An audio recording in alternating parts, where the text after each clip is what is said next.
शील बुद्ध विहार सूर्यनगर मोड़ अलवर पर आज कार्यक्रम में पूज्य बौद्ध भिक्षु के राहुल ने बौद्धों के पहचानने के तरीके बताए। उनके अनुसार आज साधु साधु साधु बुद्धं नमामि। तीन बातें हैं। पहली बात तो ये कि किसी भी धर्म की पहचान उसके प्रतीकों से होती है। प्रतीक 5 प्रतीक है मुख्य रूप से। हमारे बौद्ध धर्म की मैं बात करूं,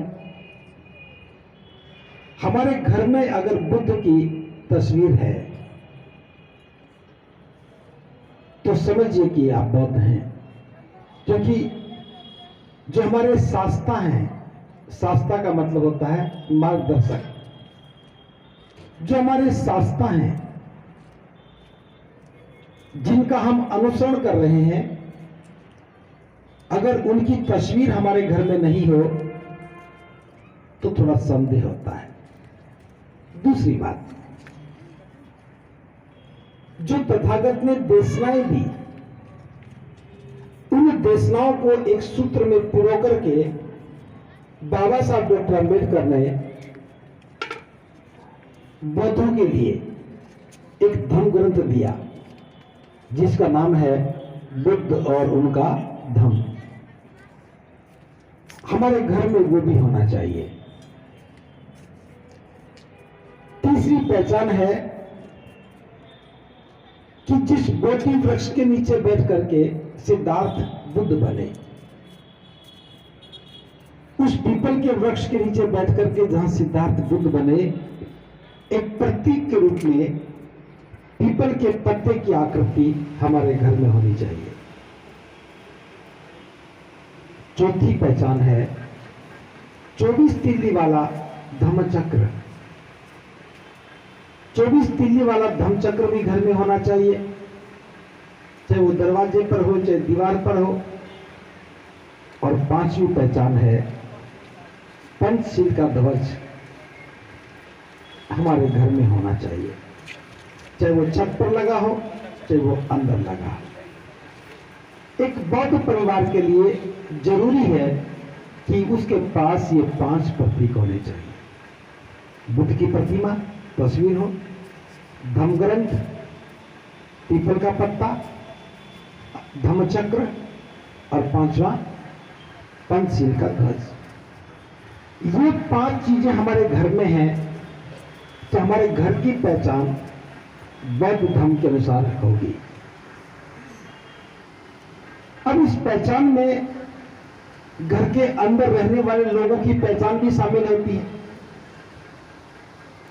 ये तो धर्म के प्रतीक हैं, लेकिन प्रतीकों के साथ व्यक्ति की पहचान भी जुड़ी है। और वो पहचान क्या है? हमारा स्वभाव, हमारी वाणी, हमारा व्यवहार, हमारा पहनावा और हमारा खान पान।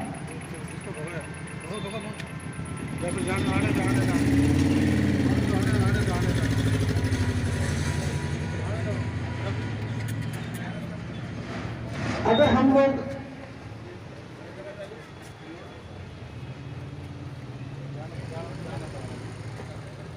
बौद्ध अनुयायी हैं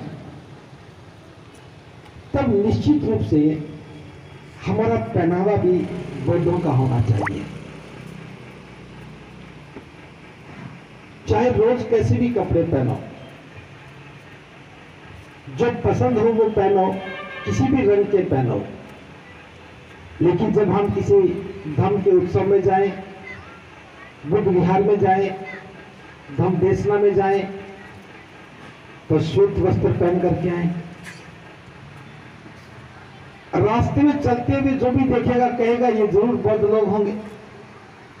बच्चे भी सफेद कपड़े में हैं, महिलाएं भी हैं, पुरुष भी हैं, तो देखते ही कोई कहेगा जरूर ये कोई न कोई बौद्ध ही होंगे। तो पहली पहचान तो देखने की ही होती है। प्रतीक देखने वाले हैं, दिखने वाले हैं। लेकिन प्रतीकों के साथ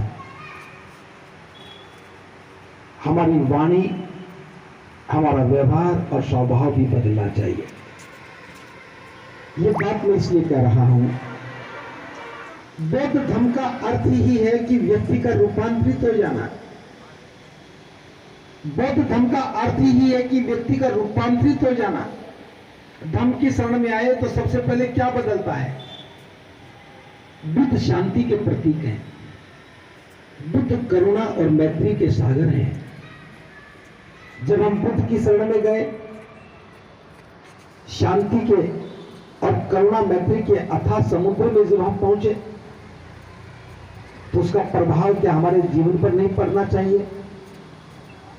जो बौद्ध है, जो बुद्ध की शरण में है, उसकी वाणी मधुर होनी चाहिए।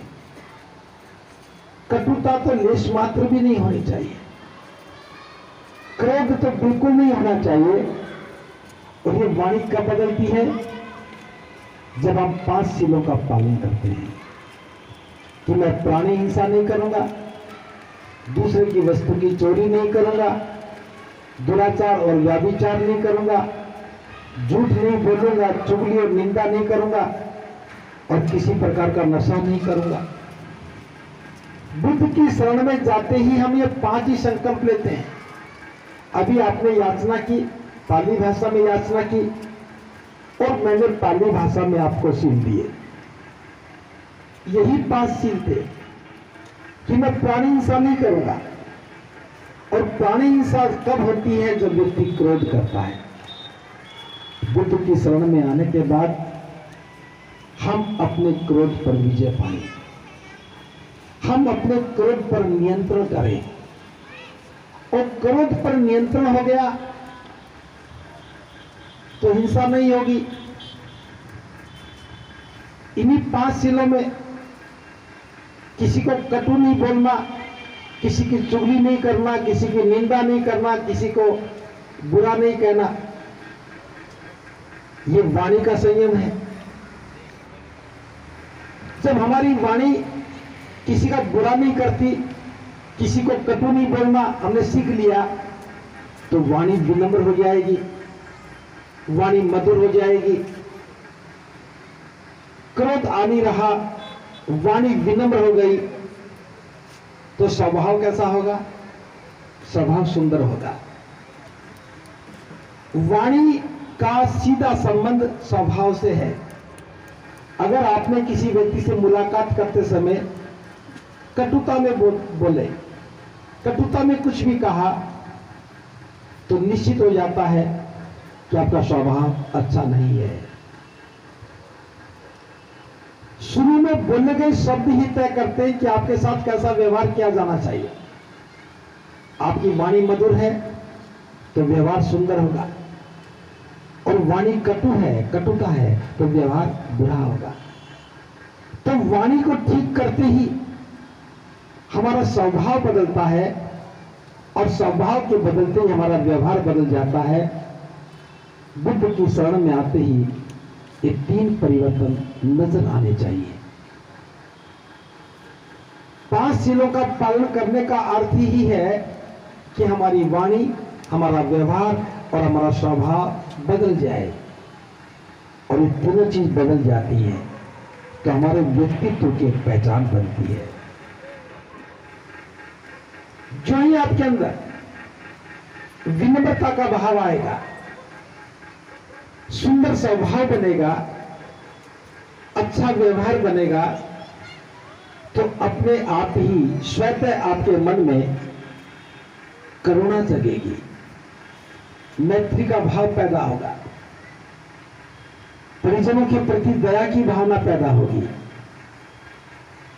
बुद्ध की शरण में आने के बाद अगर ये 3 बातें नहीं आई, आपके स्वभाव में दया नहीं है, मानवता के प्रति आपके मन में करुणा नहीं है, सभी जीव जंतुओं के प्रति आपके मन में मैत्री की भावना नहीं है, इसका मतलब हम केवल विचार से बौद्ध बने हैं, व्यवहार और स्वभाव से बौद्ध नहीं बने हैं।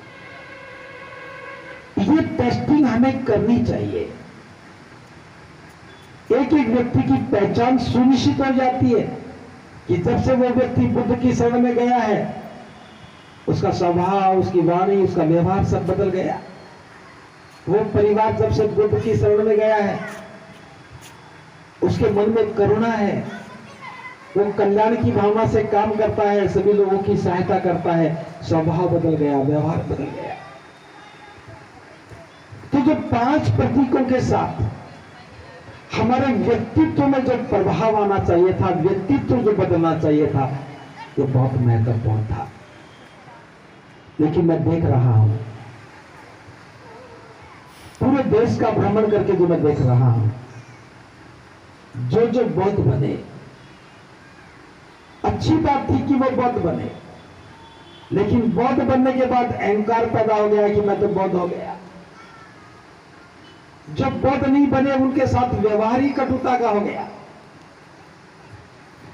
अगर कोई व्यक्ति बौद्ध बन गया, ये उसकी उपलब्धि है कि वो बौद्ध बना, और जो व्यक्ति बौद्ध नहीं बना, उस व्यक्ति के प्रति बौद्ध बन गए व्यक्ति के मन में करुणा पैदा हो जाए और वो जाकर के कहे कि भाई देख, तू बुद्ध की शरण में नहीं आया, तेरे घर में दुख है, तेरे घर में कलह है, तू क्रोध में रहता है, तेरी वाणी में कटुता रहती है, ये तो दुखों का घर हो गया।